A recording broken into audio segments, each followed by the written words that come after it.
इस सीरीज की स्टार्टिंग में हम गैडेस किंगडम को खत्म होते हुए देखते हैं, जहां पर सोल्जर्स मारे जा रहे होते हैं। ऑर्क मॉन्स्टर्स ने दीवारें तोड़ दी होती हैं। लीडर्स भी गुस्से में आ चुके होते हैं और ऑर्क भी सारी दीवारें तोड़ दी होती हैं। हम एक बंदे को देखते हैं जिसका नाम फिन होता है और ये ना एक कमांडर हो और साउथ गेट को भी तोड़ दिया होता है। और असली प्रॉब्लम तो तब शुरू होगी जब ऑर्क मॉन्स्टर का बॉस बैटल को ज्वाइन करेगा। और ऑर्क मॉन्स्टर का जो बॉस था ना, उसका ऑरा इतना खतरनाक था कि सामने वाले की देखकर ही फट जाए। और देखकर ऐसा लग रहा था कि ह्यूमैनिटी का अब यही एंड है। लेकिन तभी हमारी स्टोरी में थोड़ा इंटरेस्टिंग पार्ट आता है, जो कि था जो मरे हुए कॉप्स थे ना, जो सोल्जर्स, वो जिंदा होने लगते हैं। मतलब उनकी बॉडी को कोई कंट्रोल कर रहा था और मरे हुए जो कॉप्स थे ना, वो ऑर्क मॉन्स्टर पर अटैक कर देते हैं। और यही था एक नेक्रोमैन। और हम एक बहुत ही बड़े ब्लास्ट को देखते हैं और हम ह्यूमैनिटी की आशा और हमारे हीरो एमसी को देखते हैं, जिसने बैटल को ज्वाइन कर लिया होता है। हमारा एमसी बोलता है कि नॉर्मल कॉप्स के साथ इन लोगों को डिफीट करना मुश्किल है, तो अब तुम लोगों को बाहर आना होगा। और वो सब लोगों को बाहर ले आता है।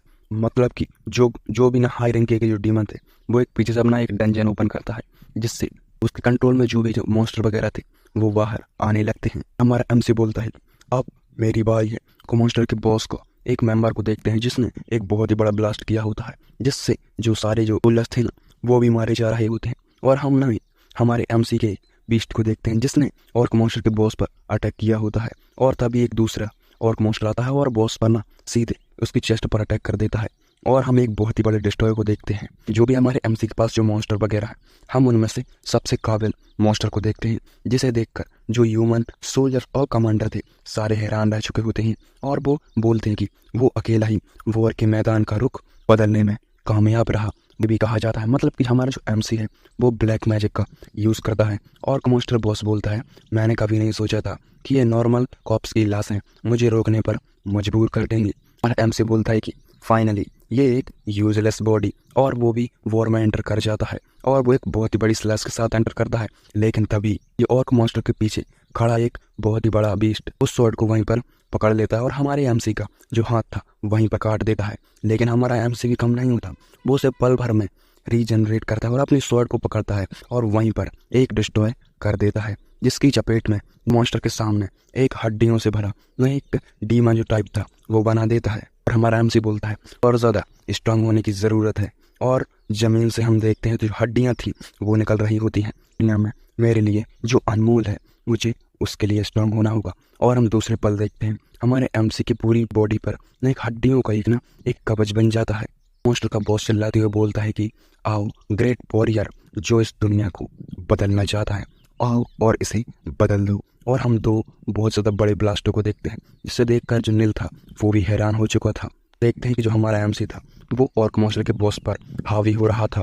और हम उसका जो बॉस होता है ना, वो उस पर लगभग स्लैश मारने ही वाला होता है। और हमारा एमसी भी बिल्कुल तैयार हो रहता है। और तभी हमारा सीना शिफ्ट हो जाता है रोडेन अकेडमी पर, जहाँ पर ना हम थोड़ा इसका इन्फॉर्मेशन के बारे में जानते हैं कि जो अंपायर का सबसे महान अकेडमी है, पर होनहार, समझदार और टैलेंटेड लोग ना इसे सीखने आते हैं।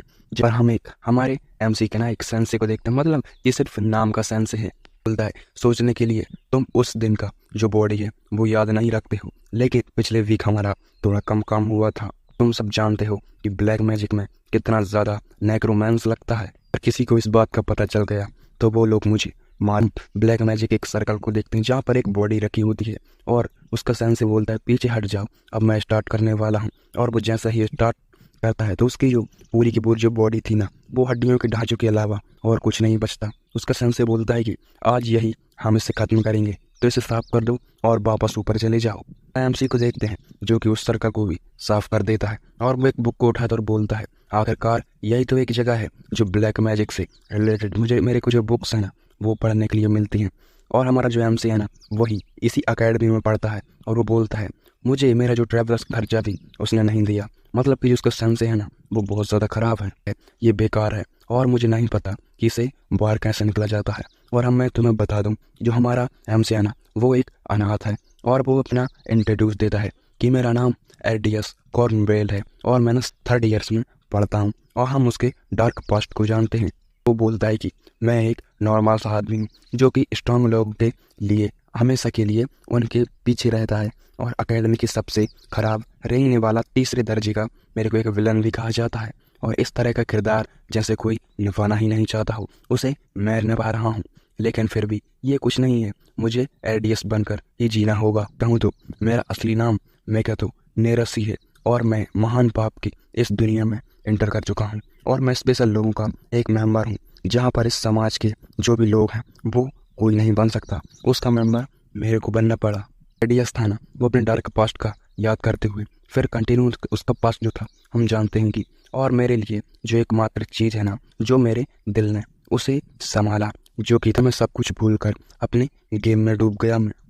और अपने 12 वीक में इसका सफाया करने के बाद ह्यूमैनिटी की इन्फॉर्मेशन और गेमिंग आदतों के कारण मेरी जो इन्फॉर्मेशन है, मुझे एक उससे रिलेटेड एक फ़ोन आया और मैं हैरानी भरा था। तो मैंने तुरंत अपना जो पीसी है मैंने वो बंद कर दिया। लेकिन बिना एहसास हुए मेरी स्टोरी शुरू होने के आधे साल पहले एक पॉइंट पर एक गेम में वो बदल गई, और एडीएस का ऐसा कुछ जिसका मैंने सोचा नहीं था। और हमेशा से मैं मौत का साया मेरे ऊपर मंडराता रहा। और तुम ऐसा पूछोगे कि ऐसा क्यों हो रहा है, क्योंकि सभी दुर्घटनाओं से गुजरते हैं। और कैरन की असली पहचान का पता हमें तब लगा जब मैं इस वर्ल्ड में आया।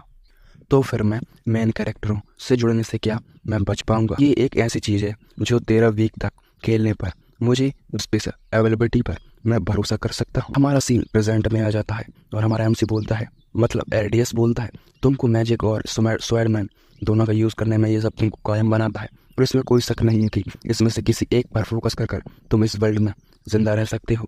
इसलिए मेरे पास इसे चुनने के अलावा और कोई चॉइस नहीं है, जो कि मेरी नेक्रोमेंसी के साथ सबसे ज़्यादा मेल खाता है। इसे पहली बार मैं देख रहा हूँ और सच में इसे चूज़ करना बहुत ज़्यादा मुश्किल है, क्योंकि उसके सामने सिस्टम विंडो भी आ चुकी होती है जिसे उसे चूज़ करना होता है। और वो चूज़ करता है, हमारा एडीएस था, वो चूज़ करता है एविल डीमन एल्यू नीसन। ये एक घटना है जो कि किसी जिंदा इंसान को ऊंचे स्थान तक ले जाने में मदद करता है। मुझे सच में जिस तरह की चीज़ों की ज़रूरत है वो कुछ ऐसी चीज़ें हैं जिसने मुझे सभी महलों को मात देने के लिए ये सब मुझे को अब डेवलप करना पड़ा, और आगे की सोचने की मुझे अब कोई भी ज़रूरत नहीं है। और एल्यूरेशन डार्क सीड को ज्वाइन कर लेता है, जिससे हम उसका एक भयानक रूप देखते हैं। क्या एक स्पेशल फ्यूचर सामने आएगा और हम कुछ बीस्टों को देखते हैं। इस वर्ल्ड में जिंदा रहूँगा मैं, और एडीएस के रूप में इस गेम के वर्ल्ड को मैं पार करूँगा और सक्सेस रहूँगा।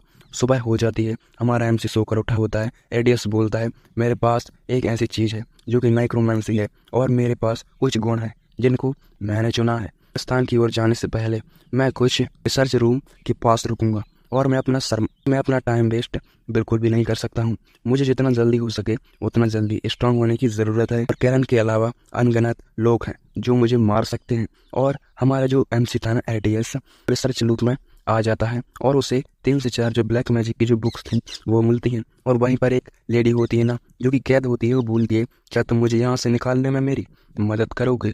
तुम्हें डर नहीं लगता कि मैं तुम्हें मार डालूंगी? इसके बारे में तुम्हारा क्या ख्याल है? हमारा एडीएस बोलता है, जैसा कि पिशाचों से एक्सपेक्ट किया जाता है, और जिसने कैरन की केयरफुल को समझ लिया उसने सब कुछ समझ लिया। अगर मैं तुम्हें छोड़ दूँ तो इसकी क्या गारंटी है कि तुम मुझे यहाँ से सेफली जाने दोगी? और जो पिशाच होती है ना वो बोलती है, मैं कसम खाती हूँ कि मैं तुम्हें बिल्कुल नहीं मारूंगी। हमारा एडीएस बोलता है, मैं इसके बारे में सोचूंगा। अगर मैं तुरंत अपने टीचर को बता देता हूँ तो ये धोखा माना जाएगा। और लेडी बोलती, अरे इसके लिए कोई टाइम नहीं है, मुझे अभी इसी वक्त रिहा कर दो। और हम एक ट्रेन को देखते हैं जहाँ पर बोलता है हमारा एमसी एडीएस, अगला पड़ाव जो है वो नेशनल कब्रिस्तान पर है।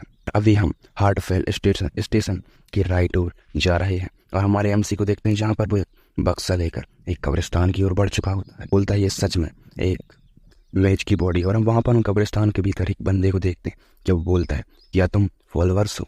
और हमारा एमसी बोलता है, मैं लाया हूँ यहाँ पर और स्काई का, से अंदर बुला लेता है। और वहीं पर हम एक बंदे को देखते हैं जो कि बोलता है, तुम्हारी टाइमिंग बहुत ज़्यादा अच्छी है, मैंने तुमसे वादा किया था, यहाँ पर एक नाइट कॉप्स की एक लाश पड़ी है, तो यहाँ से ले जाओ उसे और जल्दी जाओ यहाँ से। और हमारा एमसी एडीएस कहता है, आपका बहुत ज़्यादा थैंक यू, और उसे बक्से में भर लेता है। बोलता है, अब चलो, बहुत ज़्यादा देर ना हो जाए इससे पहले।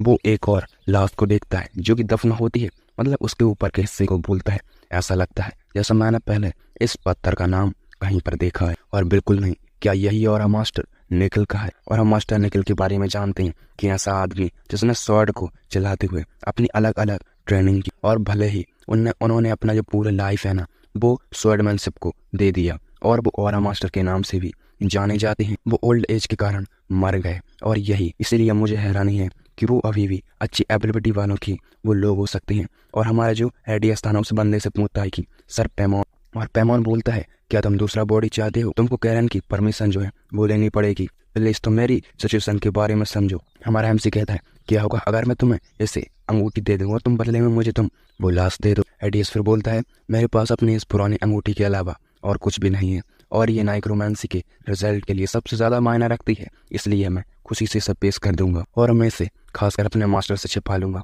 और प्लीज़, और जो हमारा पेमॉन होता है ना वो बोलता है कि चिंता मत करो, मैं इसे अपने मास्टर से छिपा लूंगा, तुम इसे वापस रख लो। और वो उसकी अंगूठी भी वापस रख लेता है और बोलता है हमारा एमसी को थैंक यू, आपको बहुत ज़्यादा थैंक यू। पेमॉन बोलता है रुको, यही रुको, ये बहुत ज़्यादा हार्ड है। और फाइनली हम देखते हैं कि उन लोगों ने कि उस जगह खोद कर एक बक्सा निकाल लिया होता है और बोलता है कि ये फाइनली मेरा फ्यूचर जो कल होगा वो आखिरकार मैं अब देख सकता हूँ। और वो थोड़ा इमेजिनेशन करने लगता है और बोलता है जब मैं वापस जाऊँगा तो जल्दी से नाइक्रोमैंसर की ट्रेनिंग जो है वो मैं शुरू कर दूँगा और मुझे इसे जल्दी से पूरा करना है ताकि मैं तुरंत ज़्यादा स्टडी जो है वो मैं कर सकूं। और वो ना निकल को अपने बक्से में रख लेता है और बोलता है मेरी करेक्ट सिचुएशन के लेवल पर क्या मैं सचमुच निकल की बॉडी का यूज़ भी कर सकता हूँ? और इस तरह की चीज़ों को डेवलप करना सच में इम्पॉसिबल है, लेकिन मैं नहीं हूँ क्योंकि मैंने इसे अभी तक आजमाया ही नहीं है। और पीछे से आवाज़ आती है कि अरे क्या तुम कब तक इंतज़ार करने वाले हो, जल्दी से और हमारा एडीएस कहता है क्या तुम्हें कभी नींद नहीं आती है? और ये सब वो लेडी बोल रही होती है। लेडी बोलती है मैंने पहले ही कहा था कि मैं तुम्हें नहीं मारूंगी, मुझे रिहा जल्दी से कर दो। क्या तुम सच में अपनी बची हुई लाइफ कैरन के लिए बिताना चाहते? जल्दी करो और अपना मन बना लो, नहीं तो मुझे तुम रिहा भी कर दो तो मैं तुम्हें जान से मार दूँ। और हमारा एडीएस बोलता है मैं तुम्हें बाहर जाने दूँ। और हमारा एडीएस बोलता है मैं कैरन के तलबे अब और ज़्यादा चाटना नहीं चाहता हूँ। लेडी बोलती है तो क्या तुम अपना फैसला तुमने बदल लिया, तो जल्दी से इन चैंक्सों को रिमूव कर। और हमारा हमसे बोलता है हालांकि तुमको अपने फैमिली के लिए एक शपथ करनी होगी, नहीं तो तुम मुझे मार दोगे। और जब कोई पिशाच अपने फैमिली की कसम खाता है तो उन्हें अपने प्रॉमिस को तोड़ने से रोका जाता है। और पिशाच बोलती है मैं लूसीफर के नाम की कसम खाती कि मैं तुम्हें धोखा बिल्कुल भी नहीं दूंगी। और वो उसे रिहा लगभग कर ही देता है। तो जो लेडी होती है ना वो दर्द से अचानक चीखने लगती है और हमारा एडीएस बोलता है आखिरकार उसके साथ ये सब क्या हो रहा है। और वो उस पर अटैक करने की भी कोशिश करती है और इसमें वो तभी बेहोश हो जाती है और हमारा सब कुछ शांत हो जाता है। और एडीएस बोलता है मैं अब निकल को बुलाना अब शायद ठीक रहेगा। और वो ब्लैक मैजिक का जो सर्कल था वो वहाँ पर उस निकल की बॉडी को रख देता है और वो समनिंग का इस्तेमाल करता है जिससे हम निकल की बॉडी को देखते हैं। बॉडी के ऊपर से जो मीट था ना वो सारा हट चुका होता है और हम हड्डियों के ढांचे को देखते हैं जो कि फाइनली उठ चुका होता है। एडीएस के पास सिस्टम नोटिफिकेशन आती है कि तुमने लेजेंड को समन किया है और ये सक्सेसफुल रहा है और ये 1 लेवल से 3 लेवल तक ना हो चुका। एडीएस बोलता है जब तुम जिंदा थे क्या तुम सचमुच स्वॉर्डमैन ही थे और तुम मेरी देखभाल में रहोगे? और जो हमारा निकल था वो लंदन टॉप वाला एक इमोट जो था वो दे देता है। सुबह हो चुकी होती है और एक दिन पूरा बीत चुका होता है। हमारा जो निकल था वो अब थोड़ा ट्रेंड हो चुका होता है और एडीएस बोलता है चलो तो अब ना बाहर आ जाओ, अगर किसी ने तुम्हें यहाँ पर देख लिया तो सचमुच बुरा होगा और तुम्हें कपड़े पहनाने की ज़रूरत है। और निकल जब कपड़े पहनता है तो वो ऐसा दिखता है, तुम देख सकते हो। और दूसरी तरफ हम देखते हैं कि जो एडीएस जो था ना निकल उससे प्रैक्टिस करा रहा होता है कि ये गलत है, ऐसा सही होता है। एडीएस था वो बोलता है कि भगवान का शुक्र है कि तुमने मुझे सिखाया और इस तरह से बॉडी को रखना होता है और इस तरह से मास्टर के रूप में होना। अगर तुम मुझे सही ढंग से सिखाओ तो मैं ऑरा को भी रिलीज करने में कायम हो सकता हूँ। अगर मुझे सही ढंग से सिखाया जाए तो मैं ऑरा का यूज़ करने में कायम नहीं हूँ और मैं इसे फ्यूचर में शायद मैं कर सकता हूँ और ये नेक्रोमैंसी स्वॉर्डमैन के रास्ते पर चलने में मैं कायम होऊंगा। और क्योंकि मैं अपने हार्ट में और अपने मन में डेरियन दोनों का मैं यूज़ करना चाहता हूँ और मेरे लिए आगे बढ़ना कठिन होगा, लेकिन अगर मैं शुरुआती के स्टेजों को पार कर गया तो मैं किसी भी ज़्यादा जल्दी ही ना स्ट्रांग हो जाऊंगा। और वो ना ये सब सपने देख रहा होता है। तभी हमारा निकल जो होता है उसे एक चूटी काटता है और बोलता है कि फोकस करो। और हमारा एडीएस बोलता है तुम्हें अचानक से ये सब क्या हो गया है और शाम हो चुकी होती है। एडीएस अपने मन में बोलता है मैंने आज क्लास छोड़ दी और निकल को बाहर जाने का जो मेरा नेगेटिवेंसी का जो लेवल है मैंने वो अप किया। और सिस्टम नोटिफिकेशन में देखता है जो कि ब्लैक मैजिक उसका समनिंग लेवल था ना वो 100 में से 22 हो चुका होता है और लेवल 3 बार हो चुका होता है। और वो बोलता है कि 5 घंटे में से लगभग मेरे जो 2 पॉइंट है ना वो इंक्रीज हो गए हैं और ये इतना ज़्यादा था कि मैंने उससे कहीं ज़्यादा फास्ट ग्रो है ना वो किया है। और वो निकल उसके पास आता है और अपनी स्वॉर्डमैन की प्रैक्टिस करने लगता है। और एडीएस बोलता है मुझे पता है कि तुम थकते नहीं हो क्योंकि तुम तुम मारे नहीं हो, लेकिन तुम अभी जिंदा भी नहीं हो। और वो चिल्लाते हुए बोलता है कि अगर मेरे पास ना पॉइजन होता तो मैं हमेशा के लिए ना उसे पीता और हमेशा के लिए ट्रेनिंग भी करता रहता। मतलब कि जब वो थकता तो वो थकने वाला जो पॉइजन है ना वो पी लेता। और एडियस बोलता है यानी कि क्या कोई मेरी मदद करेगा? जो ना नहीं, किसी भी तरह से मेरी जैसे बेकार आदमी की मदद है ना वो कौन करेगा? और हमारा जो एडियस था ना वो आज एक पॉइजन वाली क्लास में ना गया होता है, तो वो ना वहाँ से थोड़ा जल्दी है ना वो आ गया होता है। और वहीं पर एक जो लेडी थी ना वो आती है, वो बोलती है जैसा कि मुझे एक्सपेक्टेड था जो एडियस है ना वो मेरे को यहीं पर मिलेगा। और हम लेडी का नाम देखते हैं तो लेडी का नाम ना लूसिया होता है। और लेडी लूसिया जो होती है वो बोलती है जैसा कि तुम्हें लगता है कि तुम ना बार बार फेल हो रहे हो। और एडियस अपने मन ही मन में बोलता है कि उसे छोड़ दो, उसे नज़रअंदाज कर दो तो शायद वो ना यहाँ से चली जाएगी। लूसिया बोलती है क्या तुम मेरे साथ ना स्टडी है ना वो करना पसंद करोगे? एडियस से बोलती है ऐसा लगता है जैसा तुम में किसी तरह का टैलेंट है और तुम कुछ अमेजिंग चीज़ें बना सकते हो। मैं ऑन मेडिसिन की वेट कर रही हूँ जो अभी तक इस वर्ल्ड में मौजूद ही नहीं है, और मैं बस अपने लिए मेडिसिन बनाने की कोशिश कर रही हूँ। लूसिया के बारे में थोड़ी इन्फॉर्मेशन जानते हैं कि लूसिया जो है ना वो बहुत ज़्यादा एक बड़ी बीमारी की, और ऐसा इसलिए है क्योंकि अगर वो अपनी बीमारी को ठीक करने का कोई रास्ता नहीं ढूंढती है तो वो एंड में मारी जाएगी। और बड़े से बड़े डॉक्टर ने उसे इलाज करने की उसका ट्राई किया लेकिन वो कामयाब बिल्कुल नहीं, और उसने खुद फैसला किया कि अब वो अपनी बीमारी का इलाज खुद ढूंढेगी। और लूसिया एडियस से बोलती अगर तुम इसे वहाँ से जोड़ दो तुम एक नया पोजीशन बनाने में कामयाब रहोगे, और मैं जानती हूँ कि मैं तुम्हारी मदद कर सकती हूँ। एडियस बोलता है तुम सिर्फ ऐसे इसलिए कह रही हो क्योंकि तुम एक अमीर घराने से हो, और एक बार जब तुम पूरा कर लोगी तो तुम यहाँ से चली जाओगी, और यहाँ से अभी चली जाओ इससे पहले। और लूसिया बोलती है अच्छा, मैं इसके बारे में सोचने के लिए तुम्हें कुछ टाइम देती हूँ, मुझे लगता है कि तुम अपना मन जल्द ही बदल लोगे। और हमारा जो एडियस जो था वो निकल के साथ ट्रेनिंग कर रहा था, उसका जो फोकस था वो कहीं पर और ही था और वो गहरी सोच में डूबा था। तभी निकल को ना ये सब समझ आ जाता है और निकल बहुत ज़्यादा तेज़ी से अपना जो लकड़ी था ना उससे फायर कर रहा होता है। तो हमारा एडियस ने बोलता क्या तुम सच में जानते हो कि मेरा जो फोकस है वो कब भटक रहा है? और हम एक लेडी के बारे में थोड़ा इन्फॉर्मेशन जानते हैं जिसका नाम डियान एवलन, और ये बहुत सा टैलेंटेड है और ये एक मैजिशियन होती, और ये एक ऐसी कैरेक्टर है जो मुझे आसानी से मार सकती है। मतलब कि ये सब एडियस बोल रहा था, और एडियस का जो पास्ट टाइम वो उसकी बातों को याद करता है और बोलता है जब हम बच्चे थे तो हम ना बहुत ज़्यादा अच्छे रहते थे, लेकिन हम कॉर्नवेल फैमिली में बहुत ज़्यादा कर्जा चुकाना पड़ा था, इसलिए हम एंड में अलग हो गए। और तुम बोलोगे कि भाई ये तो अनाथ था, तो अभी ये जिस वर्ल्ड में है उसका नाम एडियस है, और हमारे हीरो का जो रियल नेम है ना वो कॉमोडो है। जो कॉमोडो जो था ना हमारा हीरो वो एडियस के रूप में ना इस वर्ल्ड में आया है, तो इसलिए जो एडियस जो था ना वो मर चुका है। तो अब शायद तुम्हें समझ में आ गया होगा। एडियस बोलता है जैसा कि मैंने सोचा था, मेरी छोटी बहन से मेरे को पैसे मांगने का चांस है ना वो ही बचा है। तो हमारा जो सीन था ना वो शिफ्ट हो जाता है कैपिटल रोलैंड पर, जहाँ पर उसकी सिस्टर रहती है, और बोलता है कि यहीं उसके घर जो है ना वो आसपास होना चाहिए। और हम उसकी सिस्टर को देखते हैं जिसका नाम एमी होता है। एमी होती है बोलती तुम इतना ज़्यादा सीरियस चेहरा क्यों बना रहे हो, क्या तुमको फिर से जो पैसों की ना ज़रूरत पड़ गई है? और मैं इसके बारे में मैंने पहले से ही सोच लिया था और मैंने पैसे है ना वो पहले से ही तैयार रखे हैं। और एडियस बोलता है कि थैंक यू एमी, मैंने तुम्हारा जो पैसा है ना वो बाद में लौटा दूंगा। जो एमी होती है ना वो फिर एडियस से बोलती है कि एडियस तुम्हारी जो रिंग है ना आखिरकार वो कहाँ है? और एडियस ना उसकी बात को टालते हुए बोलता है कि जो मेरी अंगूठियाँ हैं मैंने उसे उतार कर रख दिया है ताकि मैं उसे खो ना दूँ। और एमी बोलती है तुम ना अच्छी तरह से देखभाल तो कर रहे हो ना? और उसे ना फिर थोड़ा सोचती है और बोलती है तुमने बिल्कुल भी नहीं कहा है, मुझे पता है बिल्कुल भी नहीं करना चाहिए था। और वहाँ बहुत ज़्यादा रो रही होती है। एडियस आई एम सॉरी बोलता है। एमी बोलती है बाहर निकलो, मैं तुम्हें और अब नहीं देखना चाहती हूँ। एमी बहुत ज़ोरों से चिल्ला कर रो रही होती है। एडियस बोलता है कि नहीं प्लीज़ मेरी ना बात मानो। एमी बोलती है यहाँ बिल्कुल भी अब मत आना, यहाँ से ना जल्दी से चले जाओ। एडियस बोलता है सच में वो उसके लिए बहुत ज़्यादा इंपॉर्टेंट चीज़ रही होगी और मैं इसे ना पहली बार देख रहा हूँ, क्योंकि जो अंगूठी थी ना वो उसके फादर ने दी थी और वो उसके फादर की ना लास्ट निशानी थी। एडियस बोलता है मैं लूसिया, मैं तुमसे वादा कर रहा हूँ कि मैं उसे लौटा कर जरूर लाऊंगा। और वो बोलता है कि अब शायद मुझे ना लूसिया का जो इनवाइटिंग है मुझे एक्सेप्ट कर लेना चाहिए। फिर एडियस बोलता है कि उठो दौड़ो, और तुम ना पूरे एक वीक से इस कमरे में पड़ी हो तो तुम क्या कर रहे हो? क्या तुम बेवकूफ़ वाले जो काम है वो तुम कर रही हो? और हम लूसिया को देखते हैं जो कि ना सो रही होती है, और हमारा जो एडियस जो था ना वो ना वॉक पर होता है और हमें बताया जाता है कि लूसिया की आज इधर उधर आराम कर रही है, जबकि मेरे को ना जो रनिंग वगैरह है मैं वो कर रहा हूँ। और हम देखते हैं कि जो हमारा जो एडियस था ना उसने जिम भी ज्वाइन कर लिया होता है, और हमें बताया जाता है कि एक्सपेरिमेंट का जो प्रयोग की जाने वाली जो भी टाइम था ना वो बहुत ज़्यादा बोरिंग टाइम है। और हम लूसिया को देखते हैं जो कि ना वहीं पर पड़े पड़े ना उसे सारी चीज़ों को बता रही होती है कि इसे ना ऐसे किया जाता है, क्योंकि हमारा जो एडियस है ना उसे ज़्यादा इन्फॉर्मेशन है ना वो नहीं है।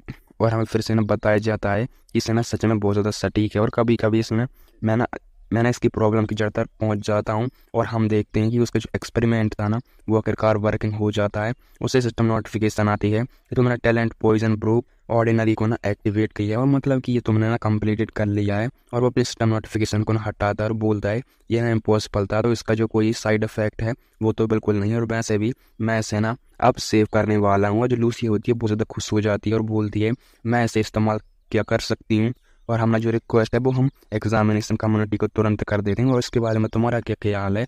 एडिस बोलता है कि अब मैंने अपना काम जो है वो पूरा कर लिया है, तो अब मैं ना सब तुम पर छोड़ता हूँ। लूसिया खुश होती है और बोलती है लेकिन तुमने इसे मेरे लिए आसान बताया है, इसलिए मैं इसे ना इसका छोटा सा हिस्सा जो है ना वो मैं ध्यान में रख लूँगी। और ना हम एंजेलिया लूसिया को देखते हैं जिसका जो टाइमिंग था ना वो 14 डे 21 घंटे और 33 मिनट जो था वो बचा हो। और लूसीफर जो होती है ना वो बोलती है कि मैं अचानक से मेरे को क्या हो रहा है और मेरी जो बॉडी है ना वो जल रहा है। हमारा सीन शिफ्ट हो जाता है एडीएस को, जहाँ पर एडीएस एक बुक्स को पढ़ रहा होता है और बोलता है अगर ये लूसी आए तो वो आसानी से ना एग्जाम में ना वो पास कर लेगी। तभी हम निकल को देखते हैं उसे स्वेट की प्रैक्टिस करा रहा होता है और हमें बताया जाता है मैं बहुत ज़्यादा ट्रेनिंग ले रहा हूँ, इसलिए मेरी स्वेटमैनशिप है ना उसकी स्किल में बहुत ज़्यादा सुधार भी आया है।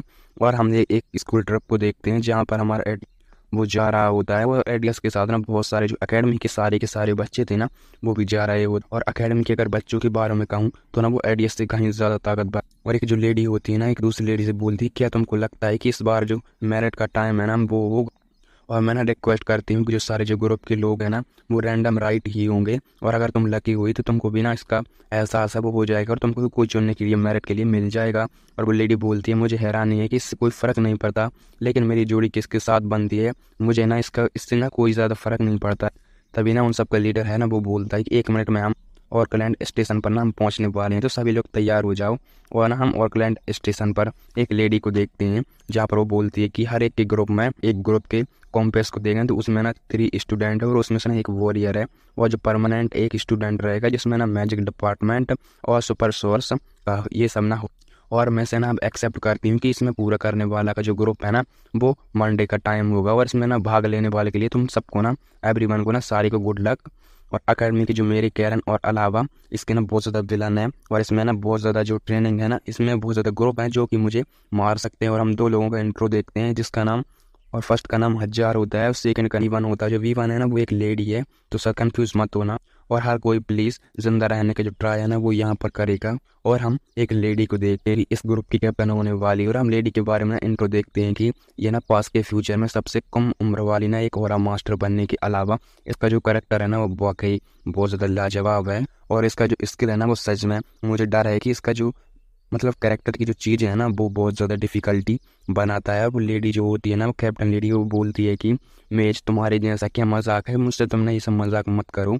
और सारे लोग ना एक दूसरे से थोड़ा मजाक वगैरह करते हैं और अपना एक दूसरे का इंट्रो वगैरह करते हैं, लेकिन उनका जो दोस्ती था ना वो दोस्ती जैसा नहीं हुआ होता है। और उन लोगों को ना एक टास्क दिया जाता है जिसमें हमारा जो सीन था वो शिफ्ट हो जाता है। और ना हम एक बंदे को देखते हैं जिसका नाम बैरन बेलोरिंग था, और बैरन बेलोरिंग बोलता है कि तुम यहाँ पर आए तो तुम्हारा वेलकम है।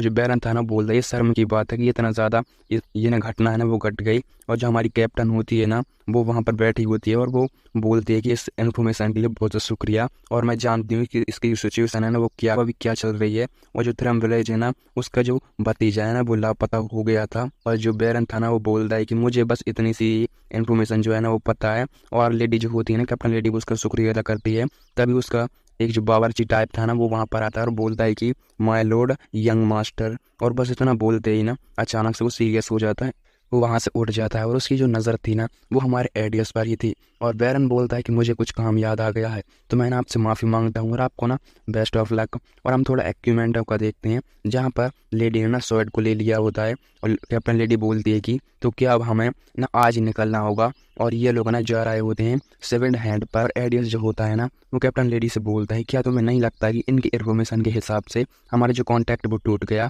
और ये ना कोई मनगढ़ंत कहानी की तरह नहीं लग रहा है तुम्हें। और ये ना बहुत ज़्यादा अजीब है क्योंकि उन्होंने एक बार उन्हें ना मैसेज भेजा और भले ही जो 1 महीना बीत गया है और मैं ना यहाँ का किंग है तो इसने ना कोई भी इसका भतीजा लापता हो गया और इसने ना कुछ भी नहीं किया।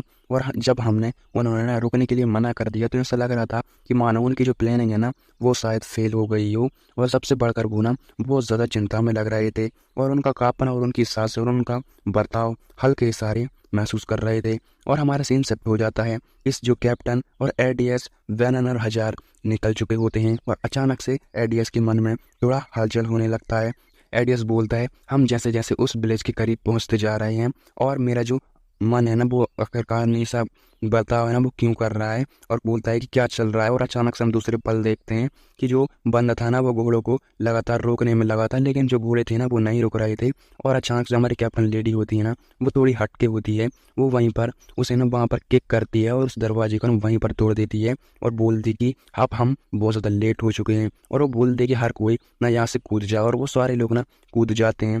तो हम ना उस गाड़ी को देखते हैं जो कि ना वहीं पर डिस्ट्रॉय हो चुकी होती है और हम विलेज के लोगों को देखते हैं जो कि ना एक तरह से ना ज़ॉम्बीज बन चुके होते हैं और वो ना लगातार नाचने में लगे होते हैं। और हमारे सारे लोग ठीक तो होते हैं, शायद किसी को चोट ना आई हो। और हमारे एडीएस बोलते हैं कि बकवास, इससे मामला जो है ना वो सुलझ नहीं गया है, ये सिर्फ और ये सब ना माना का चक्कर है। मेरे को अब सब कुछ समझ में आ गया है और ये जो मेरा अब जो रिएक्शन कर रहा है मैं अब सब समझ चुका हूँ। ये ना मेरी तरह ही एक ब्लैक मैजिक। और जो हमारी वैनन थी ना उसने एक बच्चे को पकड़ लिया होता है और वैनन बोलते हैं कि ये एक नॉर्मल बच्चे की ताकत तो बिल्कुल भी नहीं है। और जो विलेज के लोग थे ना वो ब्लैक मैजिक की चपेट में आ चुके होते हैं। और जो हजार जो होता है ना वो उस बच्चे का पैर को देखकर बोलता है कि ये ना पूरे दिन से नाच रहा है और ये सचमुच कि इसके पैर थके नहीं है जैसा कि मैंने सोचा था, ये ना एक कर्स है। और हमारा जो एडीएस जो था ना वो अपने मन ही मन में बोल रहा था कि एडीएस की जो डेथ है ना वो खेल से तो बिल्कुल भी नहीं हुई थी। मेरे को अब सब कुछ समझ में आ रहा है। अगर बटलर की हम अगर बात मान लेते तो हम ना वहाँ पर आराम से ना बैठे होते और बैरन ने इसके लिए ना ज़बरदस्ती की होगी। लेकिन अब जो हम ना विलेज में एंटर कर गए हैं तो सिचुएशन जो है ना वो बहुत ज़्यादा ख़राब हो चुकी है और हम ना एक खतरनाक सिचुएशन में फंस गए हैं। मैंने जो महसूस किया था वो कैरन का लेवल तो बिल्कुल भी नहीं था। और एक जो बंदा होता है बोलता है कि अरे बड़े सिर के आदमी तुम्हें ना क्या हो गया है। और ये बड़े सिर का आदमी ना हमारे एडीएस को बोल रहा है और एडीएस बोलता है कि अभी मेरे पास बहुत कम सुराग है, चलो ना पहले मकान मालिक की जो हाउस की ना हमें तलाशी लेनी होगी। और वो लोग ना सीधा चले जाते हैं जहाँ पर हम देखते हैं कुछ लोगों की वहाँ पर लाशें जल रही होती हैं और उसका घर वाकई में बहुत ज़्यादा डरावना होता है। हमारी कैप्टन लेडी जो होती है ना वो एक टिक कर उसका दरवाज़ा ही तोड़ देती है जहाँ पर हम देखते हैं वहाँ पर कुछ लाशें डली होती हैं। एडीएस बोलता है कि शायद हमें से खुद ही अब सॉल्व वो करना होगा, तक कि सभी बातों को ऐसा लगता है कि ये ना सब ब्लैक मैजिक का काम है। कैप्टन लेडी बोली, तुम ना किस कारण से बोल रहे हो?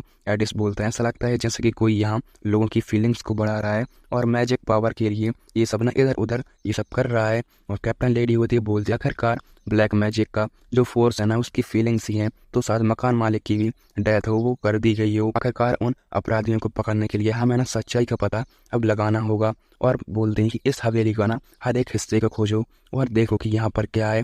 तभी हजार जो होता है बोलता है कि अब हमें कुछ भी नहीं मिला है और मकान मालिक की यहाँ तक की लाश भी नहीं मिली है।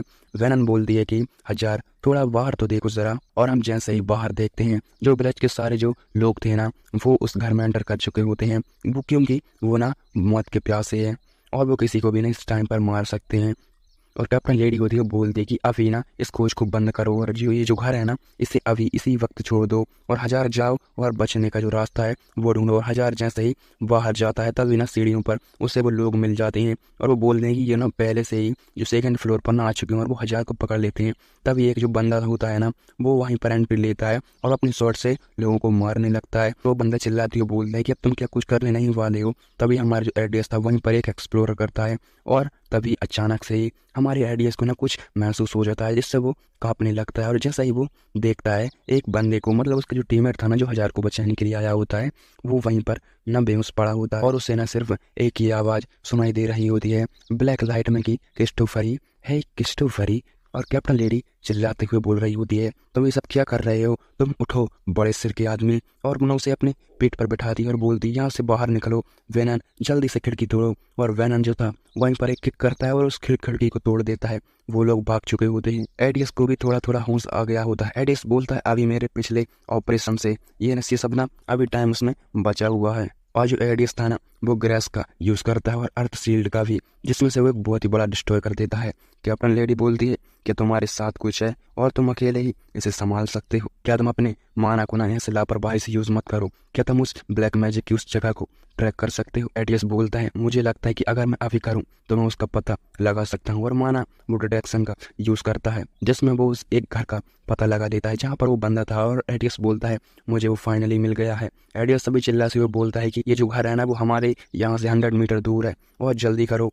हम सारे लोगों को देखते हैं जो कि बहुत ज़्यादा तेजी से भाग रहे होते हैं। जो भी बंदा उनके सामने आता जा रहा था वो मौत के घाट उतारा जा रहा होता था। और जैसे ही वो उस हाउस में एंटर करते हैं वो उसे पहले पता लग गया होता है तो वो ना उनके लिए वो एक ट्रैप साबित हो जाता है। कैप्टन लेडी बोलती है डैम इट, उन्होंने हमें धोखा है ना वो दिया है। तभी हम एक बंदे को देखते हैं जो बोलता है बहुत ज़्यादा वो डैमेज तो होता है, ये बोलता है कि मुझे ना बहुत ज़्यादा हर्ट किया है। तभी हमारा एडियस बोलता है ये मेरी पावर से ना बहुत ज़्यादा सिमिलर है। और अचानक से उससे फिर से एक वॉइस सुनाई देती है जिसमें होता कि फ्लेम, और अचानक से उसके ना सिर के ऊपर ही एक ना ब्लैक मैजिक का एक सर्कल आ जाता है जिसमें होता है कि वहाँ कोई जल्दी नहीं है, सब कुछ तुम घुटने टेक अपने गॉड को ये सब कुछ समर्पित कर दो। और हमारा एडिस मनी मैन बोलता है वो नाम मुझे अब क्यों दिख रहा है। और हम एक बंदे के और नाम एक चीज़ के बारे में जानते हैं जिसका जो टाइटल था वो ग्रेट सिन पिटा का था। और ये स्लॉथ से शुरू होकर अपने 7 खतरनाक वारों से पापों के मेन भाग को अलग कर देता है और कैडियक्स के इसे डिस्ट्रॉय के नाम से भी जाना जाता है। और सबसे एंड में बचता है जो कि सभी को इकट्ठा करके एंड बॉस को बुला सकते हैं। वह ये स्टोरी है ना वो सबसे इम्पोर्टेंट पार्ट लेने वाली है। और जो विलेज के लोग थे ना वो हमारे एडियस पर अटैक करते हैं लेकिन एडियस उसे उछलकर डॉज कर लेता है। लेकिन हम दूसरी तरफ वेनन को देखते हैं और वेनन ना उसे मॉन्स्टरों की तरह उन्हें काटने में लगा था और वेनन के मुंह पर सिर्फ एक ही नाम था, मरो। एडियस जो था ना वो बोलता है कि 1000 वेनन को ना आखिरकार क्या हुआ है और मैं जानता हूँ उसके पास ना वो कितना ज़्यादा दयावान है। तभी उसे ना एक डार्क लाइट में से आवाज़ सुनाई देती है कि दयावान और तुम वो भी कैसे। और हम वेनन को देखते हैं जो कि पागलों की तरह उन विलेज के लोगों को मारने में लगा था। एडियस अपने मन में बोलता है कि अच्छा नहीं है और ऐसा लगता है कि ब्लैक मैजिक्स उसे पागल बना रहा है और मैं एक गलत कदम उठाऊं तो मैं भी उसमें घसीटा जाऊंगा और मैं उससे बच तो बिल्कुल भी नहीं सकता हूँ। हमारा एडियस बोलता है कि अरे नहीं वेनन अब तुम उससे नहीं बच सकते हो। जो बंदा ना उस पर पीछे से अटैक कर रहा था पहले वो उसका सिर काटता है और बाद जो आगे उसके यहाँ 2 बंदे होते हैं वो उसमें स्वेट को घुसा देता है और ये सच में ना इम्पॉसिबल अटैक था।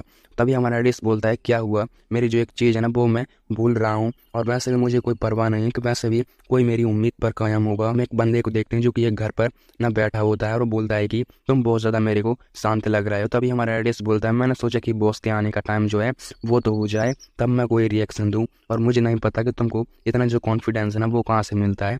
लेकिन जो वहाँ का जो अपोनेंट होता है वो बोलता है कि तुम्हारी बहादुरी का मैंने सम्मान करता हूँ तो मैं तुमको एक टेस्ट है ना वो दूंगा। कि हम ब्लैक मैजिक की दुनिया में एडियस को फंसते हुए देखते हैं। तभी एडियस के जो हाथ थे ना उसकी उंगलियां उसका पूरी जो बॉडी थी ना उसके शरीर से अलग होती जा रही थी और एडियस को एक सपना दिखाई दिया जाता है जहाँ पर हम एक सोल्जर्स को देखते हैं और वो बोलता है कि कामाटो यहाँ से तुम जल्दी भाग जाओ। और वो कामाटो जो था वो चिल्लाते हुए बोल रहा था और ये जो कामाटो है वो कोई नॉर्मल इंसान है, ये हमारे एडियस का फादर वो से वही रिंग देता है जब तक कि तुम्हारे पास है कॉर्नवेल घराने की तुम ना एक सच्चे लीडर माने जाओगे। और एडियस की आंखों से आंसू आ जाते हैं और बोलता है कि हमने ये साथ मिलकर खुश रहना। उसका फादर ये आखिरी शब्द बोलते ही उसकी डेथ हो चुकी होती है। अचानक से ना हम डार्क सर्कल में एक लाइटनिंग को देखते हैं जिसकी अपोनेंट की वहीं पर फट चुकी होती है और एक बहुत ही बड़ा डिस्ट्रॉय होता है। और उसके जो अपोनेंट था वो बोलता है ये सब तुमने कैसे किया और मेरे स्लॉथ के कर्ज को आखिरकार तुमने तोड़ा तो तोड़ा कैसे और मुझे नहीं पता कि ये सब तुम कैसे कर रहे हो। तभी एडियस बोलता है मैं इन सबसे तंग आ चुका हूँ और ये स्लॉथ कर्ज एक गेम के अलावा और कुछ नहीं है जो किसी को खुद फोर्स कर रहा है। एडियस उससे फिर बोलता है या मुझे कहना चाहिए कि एक ढलाईकार के एबिलिटी वाले इंसान से। उसका अपोनेंट बोलता है तुमने अभी मुझसे क्या कहा, जरा फिर से कर। एक अटैक है वो कर देता है लेकिन एडियस उसे बच्चों की तरह डॉज करता है। एडियस बोलता है ये सब तो तुम भी जानते हो कि तुम्हारे जो अटैक हैं वो मुझ पर काम नहीं करने वाले हैं तो कोई और दूसरा जो तरीका है वो खोजो। और मुझ पर एक और अटैक करता है लेकिन एडियस वो से भी डॉज करता है और बोलता है वो इतना ज़्यादा स्ट्रांग नहीं है लेकिन मैं अपनी नेक्रोमेंसी का यूज़ करे बिना उसे खत्म बिल्कुल नहीं कर सकता हूँ और अभी कोई भी देख नहीं रहा है। उसका अपोनेंट बोलता है कि आखिरकार तुम हो कौन। एडियस बोलता है कि मैं तुम्हें अभी दिखाता हूँ और वो नेक्रोमेंसी का जो स्टार्टिंग जो स्लेटिंग था ना वो समन को देखता है जिससे उसके अपोनेंट की वहीं पर फट चुकी होती है। और हम देखते हैं कि नेक्रोमेंस पर कुछ जो सोल्स थी ना उसके हड्डियों के ढांचे वो उसके पीछे अपैर होने लगते हैं। तो अपोनेंट बोलता है ये सब तुमने कैसे किया। इसके पास एक नोटिफिकेशन आती है जिसमें होता है 7 कॉमन और 2 सोल्जर्स को ना समन की अपोनेंट होता है ना, वो उस पर वहीं पर बॉल करता है, जिससे उसकी जो समनिंग थी ना वो वहीं पर वेस्ट हो जाती है। तुम्हें ऐसा लग रहा होगा, लेकिन हमारा जो एडीएस था ना वो वहीं पर अर्थ शील्ड का यूज़ करता है और वो अब बुलाता है निखिल को। और जब निखिल आता है ना वो उसके सभी डिस्ट्रॉय को एक पल में काट देता है। और जिससे जिसका अपोनेंट था वो बोलता है कि मैं बिलीव नहीं कर सकता कि एक हड्डियों के ढांचे ने मेरे अटैक को रोक दिया। और वो एक स्लॉथ का यूज़ करता है, और ये स्लॉथ जो है ना वो कोई नॉर्मल स्लॉथ नहीं है, इसे ना पेज ऑफ स्लॉथ के नाम से भी जाना जाता है। चिल्लाकर बोलता है, ये सोचना कि तुम जैसे लोगों को जो स्लॉथ की पावर का यूज़ कर कर अब मैं दिखाता हूँ। और पुनः जमीन से बहुत बड़े बड़े हाथ निकल रहे होते हैं, और जो निकल था ना उन्हें लगातार काटने में लगा था और डिस्ट्रॉय करने में लगा था। तभी हमारा एडीएस बोलता है, अगर मैं इतनी जल्दी से रिएक्शन दे सकता हूँ तो वो मैं कर सकता हूँ। और निखिल इनके हमलों को सामना कर रहा है और वो उन पर टिकाऊ भी है, तो मुझे जल्दी करनी होगी और मुझे अपनी ताकत को कंट्रोल करने में परेशानी हो रही। तो इसका मतलब यह है कि वो भी अभी स्लॉथ की पूरी पावर को महारत उसने अभी हासिल नहीं की। जो हमारा एडीएस था ना वो निखिल से चिल्लाते हुए बोलता है कि आधे स्थान पर जाओ और उस पर स्ट्राइक करो निखिल। और निखिल को बोलते ही वहाँ पर एक बहुत बड़ा डिस्ट्रॉय हुआ होता है, जिससे उसके अपोनेंट को लग रहा होता है कि निखिल जो है वो मारा गया है। अपोनेंट बोलता है, मैं तुम्हें वहीं पर भेज दूंगा जहाँ पर मैंने तुम्हारे कंकाल को भेजा है। और तभी निखिल आता है पीछे से निकलकर और उस बंदे के 2 टुकड़े कर देता है। लिटरली उससे वो बीचों बीच से काटता है और इतनी सफाई से काटता है कि अब तुम पूछो मत। और तभी हम देखते हैं कि जो निखिल था ना वो सब अपनी स्टोर में भेज रहा होता है, और जो 6 जो स्लॉट थे ना वो निखिल को दे देता है। और एडीएस बोलता है, इससे पहले जो सामान स्टोरेज है ना वो उसमें तुम जाओ और इसे भी अपने साथ है ना वो लेकर चले जाओ। और वो अपनी सामान स्टोर में चला जाता है। तभी हम देखते हैं कि जो वेनन था ना वो अभी भी ब्लैक मैजिक की चपेट में होता है, और जो हमारा एडीएस था ना वो भी वहीं पर ना उसे वो खींच लेता है। मतलब कि हमारा एडीएस था वो अपने मन से गया होता है वेनन को लौटाने के लिए। तभी हम छोटे वेनन को देखते हैं जो वो वहीं पर बैठा होता है और वो ना बहुत ज़्यादा डर जाती है। तभी मैं इसकी शॉर्ट में स्टोरी से हमें समझाना हो तो मैं वेनन के बारे में कुछ ये कहूँगा कि वेनन के जो मदर और फादर है ना वो उसे बिल्कुल भी नहीं चाहते हैं, क्योंकि वेनन के पास थोड़ा जो कुछ टैलेंट है वो नहीं होता है। लेकिन आखिर में जो वेनन है ना उसकी जो चाहत है वो आखिरकार वो नफरत में बदल गई, क्योंकि उसे कुछ भी जो प्यार है ना वो नहीं मिला था। उसका फादर था ना वो एक किंग था, किंग को ना एक वारिस की ज़रूरत होती है। तो उसकी जो वेनन की जो मदर थी ना वो उसे ना बेटा नहीं ले सकी, तो उसने ना सेकंड शादी कर ली थी। तो उसकी जो मदर थी ना वो मारी गई थी। तो जो वेनन था ना वो ऐसे ही उसकी नफरत थी ना वो ना बहुत ज़्यादा बदल गई और हमें एक मॉन्स्टर की तरह ना वो बदल गया था। और तुम ना देख सकते हो कि विलेज के लोगों को ना किस बुरी तरह से मार रहा था। एडीएस जो था ना वो ये सपना देख लेता है। तो एडीएस जो होता है ना वो उसकी पास्ट को ना बदलने की कोशिश करता है, और एडीएस को ना कोई भी तो नहीं देख सकता था। और एडीएस इसी का फ़ायदा उठाता है और वो बोलता है कि छोटे बहन से कि मैं ना एक परी हूँ, तो तुम्हें ना डरने की कोई भी ज़रूरत नहीं है, तो तुम घबराओ मत। और मैं जो हमारा एडीएस था वो छोटे बहन से दोस्ती कर लेता है और ना उसे थोड़ी स्वॉर्डमैन की जो प्रैक्टिस है ना वो भी कराता है कि इसे ना ऐसे किया जाता है। और वो हर एक मुश्किल को ना उसकी दूर करता जा रहा था। और हम कुछ टाइम बाद देखते हैं कि जो वेनन थी ना वो बहुत ज़्यादा खतरनाक हो चुकी होती है, मतलब उसकी स्वॉर्डमैन हो चुकी होती है। उसके फादर को उसके ऊपर गर्व होने लगता है और वो बोलती है कि तुमने मुझे चौंका दिया, तुम ना बहुत ज़्यादा अच्छा भी कर रही हो। और तभी हमारी जो वेनन होती है ना वो उससे बोलती है कि मेरे फादर ने ना मेरी इतनी तारीफ है ना वो कभी नहीं की है। तभी हमारी वेनन हमारे एडीएस से बोलती है, मुझे लगता है कि मुझे इस रास्ते पर चलना चाहिए और मुझे अपने पास्ट में बिल्कुल भी अटके नहीं रहना चाहिए, और मैं एक प्रॉमिस करती हूँ। और जो हमारा एडीएस था ना उसका हाथ पकड़कर उससे एक प्रॉमिस करता है और बोलता है, मैं तुम्हारे साथ हमेशा हमेशा के लिए रहूँगा। वेनन बोलती है कि अब मास्टर परी आप ना बहुत ज़्यादा अच्छी। और हमारा सीन प्रेजेंट में आ चुका होता है जहाँ पर हम वेनन को देखते हैं जो कि बेहोश पड़ी होती है, और वो हमारा एडीएस बोलते हैं खासकर अगर वो उस सपने को सच मान लेती है। तो वहाँ पर इकट्ठा हो चुके होते हैं और कैप्टन लेडी वहीं पर आ जाती है और हमें बताया जाता है कि थ्रिम विलेज पर जो हुई घटना के पीछे बेलोरिन का ही हाथ था, मतलब कि वही जो उस कैसल का नए किंगडम का एक किंग है। कैप्टन लेडी बोलती है कि अरे बड़े सिर के आदमी, तुम ना इसका सिर काटो और कोशिश करना कि इसके चेहरे पर दाग ना आ जाए। और मैं अभी बैरन की जो कैसल है हम उसमें जा रहे हैं, और हमारा जो रेडियस होता है वो बोलता है कि वो मर चुका है। और हम देखते हैं कि जो कैप्टन लेडी को देना वो बहुत ज़्यादा गुस्से में आ चुकी होती है, और जो भी सोलर से रोकने की कोशिश कर रहे होते हैं वो उन्हें वहीं पर मौत की घाट उतारती जा रही होती है। कैप्टन लेडी बोलती है कि मैं आईवी कैलरस लॉन्डन अकेडमी की नाइट फेलेक्स टी का नया एक प्रोसेसर हूँ, और इस वक्त जो कोई भी बैरन कैलोरन का बचाव करेगा वो देशद्रोही कहलाएगा, और उसे मैं तुरंत या तो मौत दे दूंगी या फिर फांसी पर लटका दूंगी। और जो कैलोरन होता है वो बोलता है कि ओह, तो वो सब लोग आ चुके हैं, और वो अपने बेटे को दिखाता है और बोलते ये मेरा बेटा एल्डन है जो कि एक बीस्ट था। तरफ से कोई बीस्ट वाली जो बीमारी है ना वो लग गई होती है। कुछ लोगों ने ना बेलरन से बोला था कि तुम ना ऐसा करो तो हम तुम्हारी जो बेटे की जान है ना वो हम बचा लेंगे। तो बेलरन ना ये इसलिए किया था। बेलरन बोलता है कि प्लीज अपने बेवकूफ़ फादर को ना तुम माफ़ कर दो। और ना हम जो कैप्टन लेडी होती है ना वो उसकी कॉलर पकड़ती है और उसे ना बहुत ज़्यादा दूर जो है वो फेंक देती है। और जो सोल्जर जो होते हैं ना वो बोलते हैं कि माय लॉर्ड ये क्या कर रहे हो। जो कैप्टन लेडी होती है ना वो बोलते हैं कि तुम बेवकूफ़ी की तरह क्यों खड़े हो, जाओ और अभी ना इन्वेस्टिगेशन को ना बुलाओ और जो इन पीछे और ये जो पीछे जो मोस्टर है ना इससे छुटकारा पाओ। और तभी हमारा जो एडीएस होता है ना वो बिना कुछ देरी के ना एक जो पत्थर उठाता है और उसको ना फेंक देता है, जो कि उस बीस्ट पर जाकर लगता है और वो बीस्ट जो था ना वो वहीं पर मारा जाता है। और कैलरिन जो होता है वो रो पड़ता है और जो कैप्टन लेडी होती है बोलती है कि अरे बड़े सिर के आदमी, मेरा ऑर्डर बिना माने तुमने ना ये सब ऐसे कर दिया। आइडियस बोलता है कि ब्लैक मैजिक से पैदा हुए जो भी लोग हैं ना उनसे जल्दी निपट लेना चाहिए, इससे पहले कि वो अचानक से कोई भी ना कदम उठाने के अलावा हो। और इसके अलावा और कोई भी इम्पोर्टेंट जो इन्फॉर्मेशन है ना वो बैरन के हाथ से हमें बिल्कुल भी नहीं मिली। और बाद में बैरन को ना गिरफ्तार कर लिया गया और उससे ना इन्वेस्टिगेशन जो जांच है ना उसे वो भी अभी चल रही है। और हमें अकेडमी में जब हम लौटे तो बेबन और मुझे ना अपनी गवाही के लिए मुझे ना बुलाया गया। बैरन की ना हम एक सुनवाई के बारे में थोड़ा इन्फॉर्मेशन जानते हैं। और एक जो वहाँ पर बंदा होता है जो कि इन्वेस्टिगेशन कर रहा होता है वो बोलता है कि तुम्हारे टाइम के लिए शुक्रिया, अब तुम दोनों ना घर जा सकते हो। एडी जो होता है ना बोलता है लेकिन तुमको ना मुझे शुक्रिया अदा कहना चाहिए, अगर मैं तुम्हारे बेटे को नहीं तो वो उसे ना कुछ जो पागल मेज थे ना वो उसे एक्सपेरिमेंट के रूप में ना इस्तेमाल करते।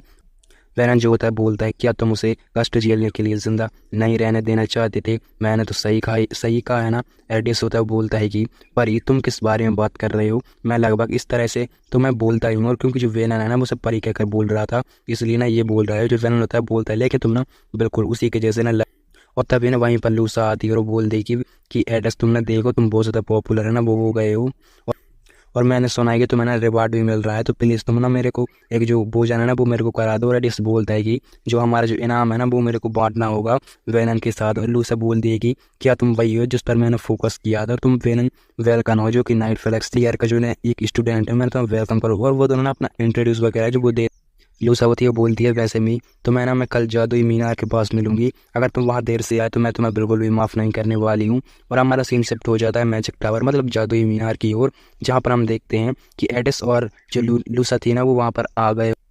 और हम बताया जाता है कि जो मैजिक टावर है ना वो लगातार ना बदलता रहता है, तुम लोग ना थोड़ा फोकस है ना वो करते रहना। और क्या तुमने ध्यान से सुन लिया तो अपना थोड़ा जाग जाओ। और अचानक से ना कोई बोलता है कि मैं देख रहा हूँ कि तुम दोनों बिल्कुल भी घबराए हुए नहीं लगते हो, तुम दोनों ना बहुत ज़्यादा खतरनाक हो। तभी हम एक बंदे की ना एंट्री देखते हैं जिसने ना अपने बाज के साथ वहाँ पर एंट्री मारी होती है। और हम देखते हैं कि रॉयल एंड मैजिक टावर का ना ये ना एक लीडर होता है। तभी लूसा जो होती है वो बोल देगी टावर मास्टर सच में ना एक मॉन्स्टर है जो ऐसे कठिन और ना खतरनाक मैजिक का ना यूज़ करने में कायम है, लेकिन ऐसा मुझे को लग रहा है कि ये ना जानबूझकर ऐसा वो कर रहे हैं। और जो मैजिक मास्टर था ना वो उन लोगों को ना थोड़ा उन लोगों का बातचीत होता है और वो ना एक अनदर कैसल में आ जाते हैं मैजिक मास्टर बोलता है कि क्रोम वैल्यू का जो बेटा ना यहाँ पर आकर कर क्या रहा है। और लूसा बोलती है कि मैं उसके बिना ना पॉइजन जो है वो मैं बिल्कुल नहीं बना सकती हूँ, क्योंकि जो मैजिक मास्टर है ना लूसा का जो टैलेंट है ना उसे पसंद आ गया होता है, तो इसलिए इन लोगों को ना कैसल में लेकर आया होता है। और मैजिक मास्टर बोलते हैं कि ठीक है मैं इसे ना वेरीफाई जो है वो मैं कर लूँगा। और तभी हम देखते हैं कि वो उन लोगों की ना ट्रेनिंग को ना देखने के लिए उन लोगों को ना एक जगह पर बैठा देता है और बोलता है कि एक्सपेरिमेंट करो। और एडियस जो होता है बोलता है अगर मैं किसी ऐसी चीज़ का यूज़ करता हूँ जिसे मैंने पहले कभी देखा तक नहीं है तो प्रॉब्लम क्रिएट हो सकती है, इसलिए मैं ना इन ऐसी चीज़ों का यूज़ करूँगा जिनसे मैं ना फेमिलर हूँ। और हम 5 मिनट बाद का सीन देखते हैं, उन लोगों ने एक पॉइजन क्रिएट कर दिया होता है। मैजिक मास्टर बोलता है मैं इसे एक्सेप्ट करूँगा कि तुम लोगों ने पॉइजन सही ढंग से बनाया है या फिर नहीं, तो चलो मैं ना कुछ क्वेश्चन पूछता हूँ तुम लोगों से कि तुम लोगों का ये यूज़फुल होगा भी या फिर नहीं। और जो एडियस जो होता है बोलता है कि इसके कोई भी साइड इफेक्ट है जो वो नहीं है, और मैं ना इसके बारे में बहुत ज़्यादा अच्छी तरह से जानता हूँ और मैं इसके बारे में सुधार भी मैंने करना चालू कर दिया है। लूसा बोलते हैं कि तुम ना ये सब क्या कर रहे हो। टावर मास्टर होता है बोलता है मैं समझता हूँ कि तुम्हें आगे बढ़ने की ज़रूरत बिल्कुल भी नहीं है। एडियस मुझे ना खत्म नहीं किया है, हालांकि मैं अभी भी लगातार सीख रहा हूँ। टावर मास्टर बोलता है भले ही हमने बाग में काफ़ी ज़्यादा लेकिन जिस लड़के को मैं जानता हूँ वो लड़का तुम तो बिल्कुल। मैजिक मास्टर बोलता है कि अगर कर तुम हो कौन। और जो हमारा एडियस जो होता है वो एक हल्की सी मुस्कान लेकर बोलता है कि तुम मेरा मजाक कर रहे हो सर एवलन, मैं एडियस क्रॉमवेल ही हूँ जिसे तुम जानते हो। और मैजिक मास्टर बोलता है चलो तो ठीक है, हम ना एक बेट लगा। और बेट ना कुछ इस तरह से होती है, इस साल अगर तुम कोई भी मेडिसिन खोजते हो और यहाँ पर लाते हो तो कॉर्नवेम फैमिली का जो सारा कर्जा है वो मैं एक विश भी दूंगा, हालांकि तुम इसमें अगर फेल हो जाते हो तो मैं रॉयल एंड अकेडमी जो है ना वो तुमको छोड़ना पड़ेगा। एडीएस जो होता है ना अपने मन में बोलता है कि जिस सिचुएशन जो खराब है मैं जानता हूँ, लेकिन मैं आपके इस चैलेंज को ना एक्सेप्ट करूंगा। मास्टर बोलता है मैं आशा करता हूँ कि तुम सच में अच्छे रिजल्ट दोगे, तो चलो देखते हैं कि तुम कितने ज़्यादा कॉन्फिडेंस हो, वो मेरे को लगते हो। और जाता है लूसीफर की, जो लूसीफर जो होती है ना वो फाइनली उड़ चुकी होती है और वो वहाँ पर ना एक बहुत ही बड़ा डिस्ट्रॉय कर देती है, जिससे ना उसकी जो वो जिस जेल में बंद होती है ना वो तो टूटता ही है बल्कि जगह भी पूरी तरह से डिस्ट्रॉय हो जाती है। एडीएस की एक बात याद आती है जब एडीएस ने बोला था हालांकि तुमको अपने फैमिली की एक शपथ लेनी होगी कि तुम मेरे को नहीं मार। एडीएस को देखते हैं जो कि ना अपने घर जा रहा होता है अपनी अकेडमी से, तभी ना हम लूसीफर को एक पेड़ पर देखते हैं और एडीएस बोलता है क्या मैं ऐसी चीज़ों का इमेजिनेशन कर भी रहा हूँ। और लूसीफर की नाम एक खतरनाक स्माइल को देख कैरन को देखते हैं जो कि वहाँ पर बैठा होता है और कैरन एडीएस से बोलता है कि अकेडमी के जो हालात है ना वो अभी बहुत ज़्यादा खतरनाक चल रहे हैं और उससे ना वो सब कुछ बताता है मैजिक मास्टर के बारे में कि उसने ना ये सब क्या मतलब उसके बारे में ना क्या।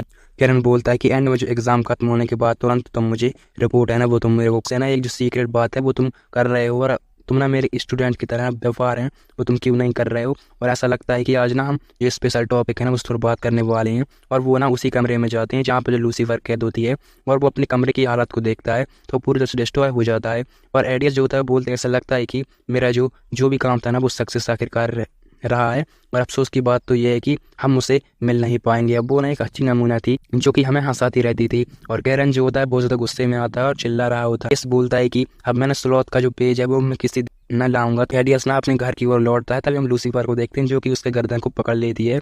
लूसीफर एडीएस बोलता है कि वो ना मुझ पर घात लगा कर बैठी थी और वो बस मेरा ही वेट कर रही थी। लूसीफर बोलती है जब मैं उठी तो मुझे ना तो कुछ तुमसे पूछना था कि मुझे ना तुमसे कुछ आंसर भी चाहिए थे और क्या तुम जानते हो कि मैंने कौन सा जो अमेजिंग मेथड है वो मैंने वो इस्तेमाल किया है। और लूसीफर अपने मन में बोलती कि इस आदमी की जो स्मेल है ना वो बहुत ही ज़्यादा जानी पहचानी लग रही है और ये ना बिल्कुल महान पाप की तरह है। और आखिरकार मैं समझ गई कि आखिरकार ये लूसीफर जो होती है ना एडीएस का जो गला था वो बहुत जोर से पकड़ लेती है और उसे ना लटका देती है एक पेड़ से, मतलब अपने हाथ पकड़े होती है। लूसीफर बोलती फिलहाल मैं इस पावर का अच्छे से यूज में लाऊंगी और मैं तुम्हारी मदद भी करूंगी क्योंकि तुमने मेरी मदद की है इसलिए तुम्हारा मैं थैंक यू तो करूंगी। एडीएस बोलता है कि इसकी स्ट्रेंथ जो है वो वाकई में लाजवाब है। लूसीफर बोलती है चिंता मत करो, मैं अब तुम्हें ज़्यादा कष्ट जो है वो नहीं दूंगी और तुम मेरे साथ ही और तुम मेरे ना एक पार्टनर जो है ना वो बनने के काबिल। और हमारा सीनियर शिफ्ट हो जाता है और हम डेन को देखते हैं। डेन बोलती है उसकी बेस्ट फ्रेंड से कि जूलियस अगर तुमने काफ़ी ध्यान से देखोगी तुमको ना एक नाइट भी ना मिल सकता है। और ये लोग जो है ना वो मेरिट के चक्कर में फिर रहे थे। और जो लूसी जो थी ना वो बोलती है ऐसा लग रहा है कि लूसिया एक एयरलिस्ट मैजिक टावर की पोजीशन की ना उसने जो एग्जामिनेशन थी वो पास कर लिया, मतलब कि लूसिया ने। डेन जो थी ना वो बोलती है कि सच में उसकी जो एज है ना वो क्या है। और डेन अपने मन में बोलती है मैंने सुना है कि वो एक आलसी थी और ऐसा लगता है कि वो एक रियल डीलर है। और जो उसकी बेस्ट फ्रेंड जो होती है ना वो बोल दी कि देखो तो ज़रा मैंने इस पर बिलीव नहीं कर सकती हूँ। और हम देखते हैं कि हमारा जो एडीएस था ना उसने भी उस टावर मास्टर के चैलेंज को ना एक्सेप्ट करके सही किया था और उसने ना वो उस चैलेंज को ना वो जीत लेता है। और जो डेन जो होती है बोलती है कि क्या एडीएस सच में, और ये सोचना कि उस जैसे टैलेंटलेस आदमी ना मेडिसिन बनाने में मदद करने में कामयाब रहा कि वो पहली बार मैंने सुना कि वो ना ये सब झूठ नहीं है। और हमारा सीनियर शिफ्ट हो जाता है एडीएस और लूसी की तरह। और लूसी जो बोलती है सीनियर आपने इतने ज़्यादा जो कपड़े हैं वो क्यों पहने हैं। एडीएस बोलता है मैं ना अच्छा महसूस जो है वो मैं बिल्कुल भी नहीं कर रहा हूँ। और एडीएस अपने मन में बोलता है मैं किसी को भी ना अपनी गर्दन का निशान है वो मैं नहीं बता सकता हूँ क्योंकि जो रात को जब उसके लूसीफर ना उसको मिली थी लूसीफर ना एक निशान जो है वो छोड़ कर गई थी, मतलब उसके गर्दन पर उसने काट लिया था।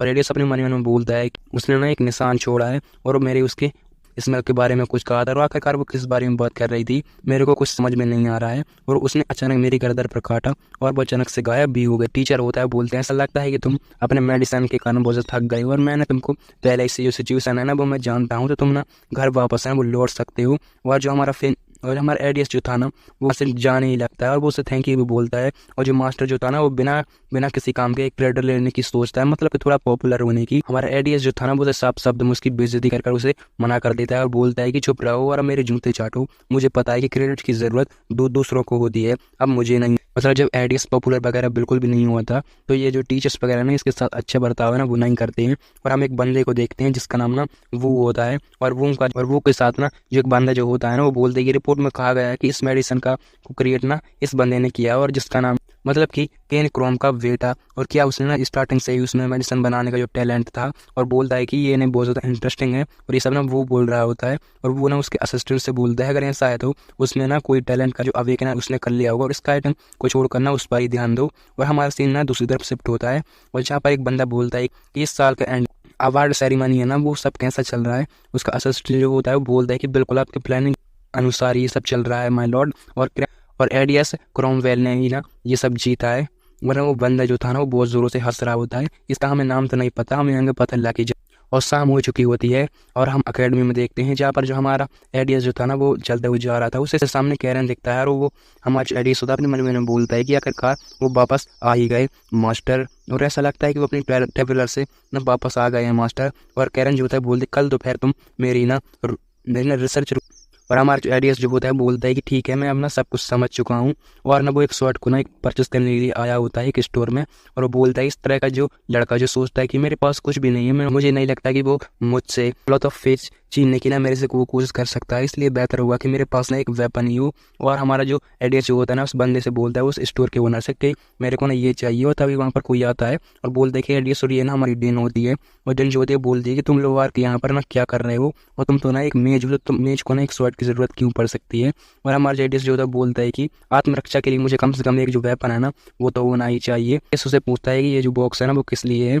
डेन जो होती है बोलती है मेरे ऑर्क ब्रदर के लिए एक गिफ्ट। जो एडियस जो होता है बोलता है कि क्या उसके ब्रदर मतलब कि कॉर्लोस एवन, हालांकि ना वो मारा गया। हम बताया जाता है कि कॉर्लोस एवलन का सबसे बड़ा बेटा है और उसने ना वॉरियर बनने की जो ट्रेनिंग है ना वो भी छोड़ी। एक अच्छा काम हुआ अगर हम दोबारा मिल सकें तो। और हम सिर्फ तीनों और यही से जो गेम है ना वो और यही लालच में अंधा हो जाता है और मुझसे उसे देने के लिए कहता है और मैं जीत जाता हूँ। और हमारी स्टोरी ना ऐसे होती है और हमारा जो सीन था ना वो शिफ्ट हो जाता है। और हमारा जो एडियस जो होता है ना वो कैरन के पास आ गया होता है। और एडियस बोलता है कि हम फिलहाल ना बहुत ज़्यादा मैं बिजी इंसान रहने लगा हूँ और मैंने खुद को तैयार भी करने लगा। और मास्टर मैंने आपसे कुछ पूछना है ना वो मैं चाहता हूँ। एडियस जो होता है ना कैरन को बोलता है कि मैंने कुछ ऐसा है मेरे पास जिसे मैंने संभाल कर रखा है। और वो पेज अपना स्लॉट को निकालता है और बोलता है मैं चाहता हूँ कि ये ना आपके पास हो। लेकिन कैरन जो होता है वो साफ साफ तुम्हें मना कर देता है। और लेकिन कैरन का जो मुंह था ना वो देखकर तो नहीं लग रहा होता है कि नहीं लेना चाहता है। और कैरन जो होता है फिर बोलता है कि मैं इस महंगी वस्तु के लिए नहीं हूँ और मैं इसे अगर रखूंगा तो परेशानी क्रिएट होगी, इसे ना मांडली ले जाओ ताकि हम इसे किसी और चीज़ से ना एक्सचेंज कर। तभी हमारा जो एडियस जो होता है बोलता है मैंने सोचा था कि तुम बिल्कुल भी यही कहोगे और देखते हैं कि तुम उन लोगों में से ज़्यादा चीज़ों को ना थोड़ा खास समझते।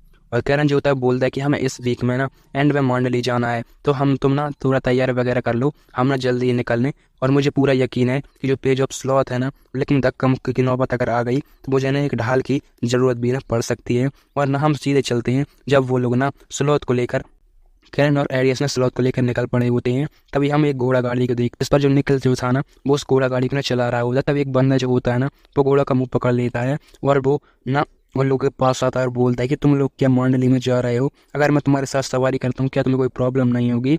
और ये इस बंदे का नाम ना मैं थोड़ा आगे बता देता हूँ। और वो बंदा बोलता है कि भगवान का ना सो बोलता है कि लड़के अगर कर तुम्हारा नाम क्या है, क्या तुम अपना जो परिचय है वो मेरे को नहीं दोगे। और हम उस बंदे का नाम देखते हैं तो उस बंदे का नाम ना सालेम ए डिडिया हो।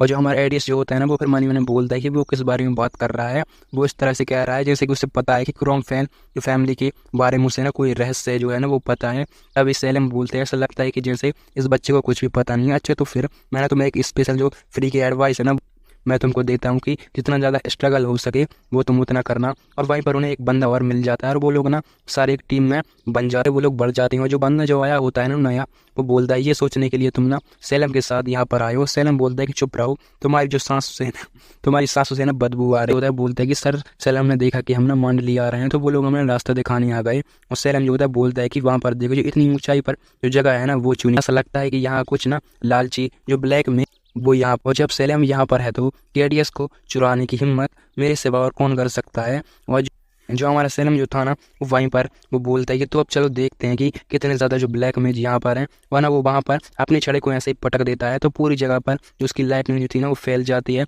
और उन ब्लैक मेज के ऊपर ना वो लाइटनिंग जाकर लगती है जिससे उनकी जो डेथ है ना वो वहीं पर हो जाती है। सेलम बोलता है क्या तुम सिर्फ साथ ही थे, तो ठीक है अब लुका छुपी के जो खेल है वो हम बंद कर देते हैं। तो मैंने तुम्हें ढूंढ लिया है और वो उन लोगों को वहीं पर एक बड़े रेस्टोरेंट के साथ मार देता है और बोलता है कि है मेरे सो तो हम ना बहुत ज़्यादा दिनों बाद मिले लोग ना फाइनली अपनी मंजिल पर ना पहुंच चुके होते हैं जहाँ पर उन्हें उस स्लॉथ को ना एक्सचेंज करना होता है। कैरन बोलता है कि बहुत टाइम हो गया है मेरे सो तुमसे मिले हुए। और जो मेरे सो होता है वो बोलता है कि तुम भी आए हो सेलम यहाँ जो सैलम जो होता है ना बोलता है कि ना तुम्हें कोल्ड होने की कोई भी ज़रूरत नहीं है, ये मेरे लिए है, तो तुम ना इसका शुक्रिया अदा कर सकते हो। और जो स्लॉथ है ना वो मेरे पास है, वो बहुत ज़्यादा सुरक्षित है। ये लड़के तुम ना ज़रा बैग तो खोलो। और जो मेरे से जो होता है बोलता है कि तुम ना एक आपातकालीन बैठक में हो, ज़्यादा असैसिन जो है वो क्यों किया है, और वो ना ब्लैक मैजिक का जो जो लोग भी ना वहाँ के यूज़र थे उन लोगों का सिर काट कर लाया होता है। और इंटरेस्टिंग बात तो ये है कि सिर बल्कि सैलम ने नहीं बल्कि एडीएस ने काटे। ये सभी जो ब्लैक मैजिक थे ना इनका खेल निपटाने के बाद मेरे से जो होता है बोलते हैं कि वैसे भी छोटे फ्राई के बारे में बहुत ज़्यादा कम हो गया और जल्दी करो, मुझे वो स्लॉथ जो है ना वो मेरे को दिखाओ। तभी जो सैलम जो होता है बोलते हैं कि एडीएस क्रॉमवेल अपनी जो काफ़ी ज़्यादा इंटरेस्टिंग चीज़ है वो तो ज़रा दिखाओ। जो होता है ना अपने मन में बोलता है कि जो एडीएस है ना वो बिल्कुल मेरी तरह है और मैं तुम्हें ना पसंद करने लगा हूँ लड़की। साला गे है क्या जो पसंद करने लगा है। और खेल में सैलम ना ऐसा ही करता है। और जो वहीं पर एक वो मेरे से कोई टीममेट होता है बोलता है कि तुम्हें क्या लगता है कि तुम ना सैलम ये सब क्या कर रहे हो। जो सैलम जो होता है बोलता है कि मैं तुम्हें ना डिफ़िकल्टी के किसी दिन में मदद करूंगा, लेकिन सिर्फ एक बार याद रखना, मैं तुम्हारी मदद सिर्फ एक बार करूंगा। और इस बात को ना थोड़ा याद में रखना। और क्योंकि मैं कॉर्नवेल फैमिली के साथ ना काफ़ी ज़्यादा जुड़ा रहा हूँ, इसलिए के बारे में जानते हैं कि सैलम ना एक ऐसा आदमी है कि जो अपनी जान दे सकता है लेकिन अपनी प्रॉमिस को कभी नहीं तोड़ सकता है। और एडीएस जो होता है अपने मन में बोलता है कि अगर मुझे उसकी मदद मिले तो क्या मैं अपनी प्लानिंग में थोड़ा सा जो चेंजेस है वो मैं करता हूँ। और अभी हमारा जो एडीएस जो था ना वो स्टोर से निकलता है, सेज को लेकर हमारा निकलता है निखिल। और जो मेरे से जो होता है बोलता है कि क्या वो सच में एक स्लॉथ है, इसमें कोई भी शक नहीं है। तभी जो कैरस जो होता है बोलता है कि एडीएस उसे ना जल्दी से बोला। जो होता है ना वो बोलता है कि अरे ये तो हड्डियों का ढांचा है। और ना निकल के इसे देखकर थोड़ा सटक जाता है और निकलना उसे बहुत गुस्से से देखता है। और हमारा एडीएस जो होता है ना उसे शांत कराता है और बोलता है कि शांत हो जाओ। और तभी हमारी आप इंटरेस्टिंग पार्ट जो स्टोरी में आने वाला है, तभी हम एडीएस को बोलते हैं और एडीएस ना निकल से बोलता है कि निकल जल्दी से जाओ। और वो लोग ना शॉट लेकर भाग ही रहे होते हैं। और जो हमारा एडीएस जो था ना तुम्हें क्या लगा कि वो लोगों पर अटैक करेगा, लेकिन ऐसा नहीं है। और वो अपने अंदर एक शॉट को घुसा लेता है और वो इतनी सफाई से ना उसे अपनी शॉट को ना घुसाया होता है कि हड्डियों पर भी ना वो शॉट टच नहीं होती है सिवाय उसके मीट के। और जो मेरे से जो होता है वो बोलता है कि क्या तुम ये सब क्या कर रहे हो कैरन की स्टूडेंट। और जो एडीएस जो था वो बोलता है कि जिसमें वही हूँ जिसने स्लॉथ को ना खोता हूँ कि जो मेरी मेहनत है ना वो सिर्फ मेरे कोई जो होता है बोलता है कि तुम ना लालच में पागल हो गए हो लड़के। हमारा एडीएस बोलता है कि लालच की पेज ऑफ स्लॉथ है ना वो उस कंकाल के हाथ में, अगर मैं मर जाऊं तो वो भी मर जाएगा और इसी के साथ जो स्लॉथ है ना वो भी मारा जाएगा और तुम कभी ना कंडक्टर पर अपना जो हाथ है ना वो नहीं जमा पाओगे। और तभी हमारा एडीएस जो होता है बोलता है कि सैलम ने अभी नहीं कहा था कि तुम मेरी मदद करोगे और वो टाइम जो है ना वो अब आ गया है, तो तुम्हारे मेरे पास अब ज़्यादा टाइम नहीं बचा है। और तभी हम सैलम को देखते हैं। सैलम बोलता है कि तुम मेरे द्वारा कही गई बातों के कारण इतने ज़्यादा लापरवाह हो गए हो कि तुम ना बर्ताव ये सब कैसे कर रहे हो, अगर मैंने तुम्हें धोखा दिया तो तुम ना क्या कर लोगे। या देखते हैं वो बोलता है कि तुम ना बहुत ज़्यादा बेस्ट हो और मैं जानता हूँ कि भले इसका मतलब मैं मरने के लिए जा रहा हूँ। सैलम बोलता है कि मैंने तुमसे स्ट्रगल करने के लिए कहा था, लेकिन मुझे उम्मीद नहीं थी कि तुम ना इतने जल्दी दूर आ जाओगे। तभी हम एक बहुत ज़्यादा बड़े डिस्ट्रॉय को देखते हैं और हमारा जो सैलम था ना वो वहाँ पर अपने वेपन को ना निकाल लेता है और बोलता है कि अब मेरे पास कोई चॉइस नहीं बचती है इन लोगों को ना मारने के अलावा। मोर से बोलता है क्या तुम सचमुच ऐसे बच्चे के लिए हमसे लड़ने जा रहे हो, क्या तुम सीरियस हो। सैलम बोलता है तुम्हें पता है ना कि मैं झूठ तो बिल्कुल भी नहीं बोलता हूँ। और वहीं पर जो लेडी होती है ना वो बोलती है सैलम क्या तुम मुझसे मजाक कर रहे हो। सैलम बोलता है कि क्या मुझे दोबारा दोहराना पड़ेगा, जिससे सुनकर सब लोगों की फट चुकी होती है। मोर से बोलता है ठीक है मैं तुम्हारी मदद जरूर करूँगा, तो मुझे बताओ शेरॉन के स्टूडेंट आखिरकार तुम चाहते क्या हो। एडीएस बोलता है क्या तुम प्लीज़ मुझे बता सकते हो कि मुझे आखिरकार इसके बदले मिल क्या सकता है। मोर से बोलता है कि ये कितना ज़्यादा खुदकुशी भरा है, तो मैं ये तक नहीं पता कि आखिरकार तुम्हें चाहिए क्या।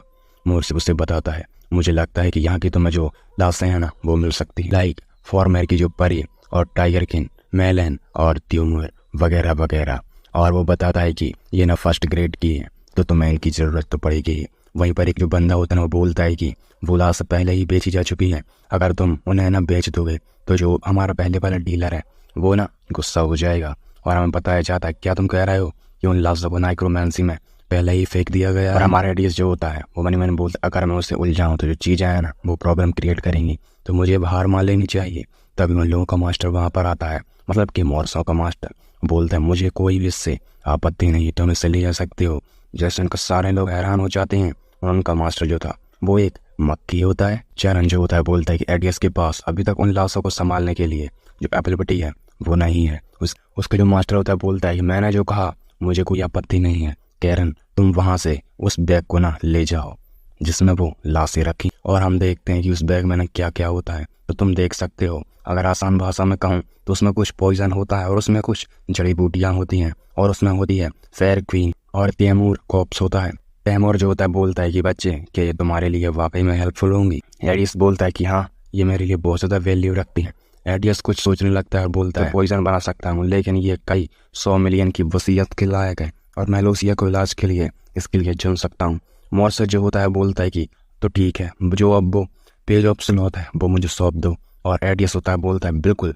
और जैसे ही वो उसे स्लॉथ को सौंपता है, उस बैग को उठाता है, तभी सेलम उसकी कॉलर को पकड़ता है और वहाँ से बहुत ज़्यादा तेज़ी से भाग जाता है, क्योंकि जो लोग हैं वो उनसे छुटकारा पाने की कोशिश भी करेंगे, मतलब कि सेलम को मारने की कोशिश भी करेंगे। सेलम बोलता है कि वादा तो वादा होता है, तुम्हें मैं किसी सेफ जगह पर ले जाऊंगा।